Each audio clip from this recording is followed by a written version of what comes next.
ये भोग लेंगे, इन्हीं इंद्रियों के कारण हमें परमात्मा प्राप्ति नहीं हो रही। यही इंद्रियां भोगों में फंसाए हुए है और उसका मुखिया ये मन है और ये बहुत चतुर मंत्री है आपका मंत्री।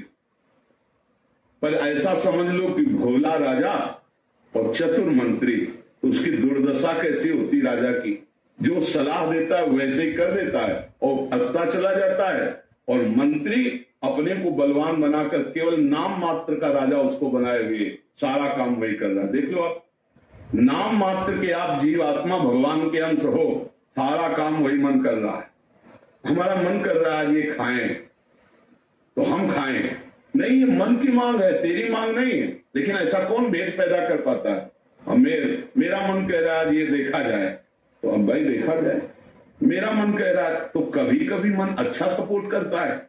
जैसे आपको मन ने ही कहा चलो चलते हैं सत्संग में, बाबा के पास बैठते हैं वृंदावन में, तो अच्छा सपोर्ट दिया ना, वो सपोर्ट ना देता तो आप नहीं आ पाते। बस इसको अच्छे सपोर्ट के पॉइंट में लगाते रहो, और जब बुरा सपोर्ट करे उस समय सहना बहुत कठिन होता है। अगर मन ने ठान लिया या ये करना है और आपने कह दिया ना, तो आपको जलाना शुरू करेगा, और उस जलन को जो सह गया, यम ही न व्यथ्यन्ते ते पुरुषम पुरुषर्षव सम दुखा सुखाधीरम सोमृतत्वाय कल्पते, उस जलन को जो सह गया सो भगवान को प्राप्त करने की सामर्थ्य रख लेता है। बहुत कठिन है मन की जलन को सहना। बाहर के थप्पड़ सह जाना सही, लेकिन मन के थप्पड़ सहना बहुत कठिन, सबको गिरा देता है। इसका बहुत विचित्र बल होता है, और इससे बचने का केवल एक उपाय है, नाम जब न छूटे और ये स्वीकार मत करो कि मुझे चाहिए। जैसे मन कह रहा है आज उस होटल में चलते हैं, अब रसेंद्री और मन एक हो गया है। अब आपको लगता है मेरी मांग है, तो बोले भाई आज मेरा मन कह रहा है यही, आज मेरा मन कह रहा है कि आज उस होटल का भोजन होना चाहिए। अरे तेरा मन कह रहा है, तू खुद कह रहा है, अब उसमें निर्णय करो सही है कि गलत।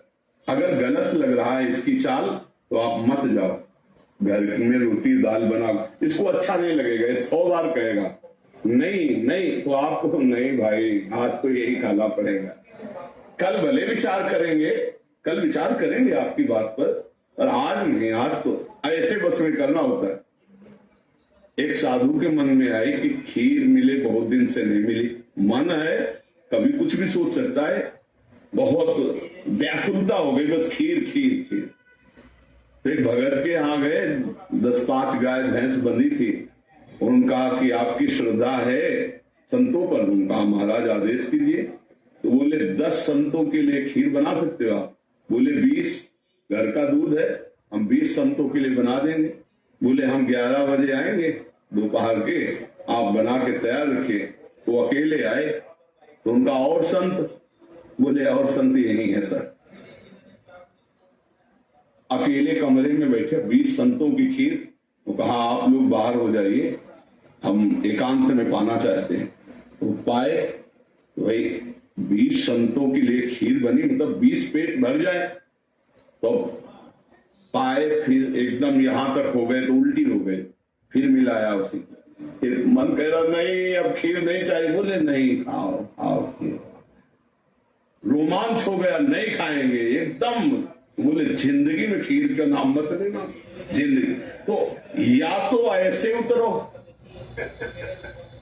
उतरो, इसको वश में करना बहुत अच्छा। एकदम विरोध भी नहीं कर सकते आप इसका, चल ही नहीं पाओगे, इसका विरोध भी एकदम नहीं कर सकते, सपोर्ट भी करना पड़ेगा। तो अच्छी बात में इसका सपोर्ट करो।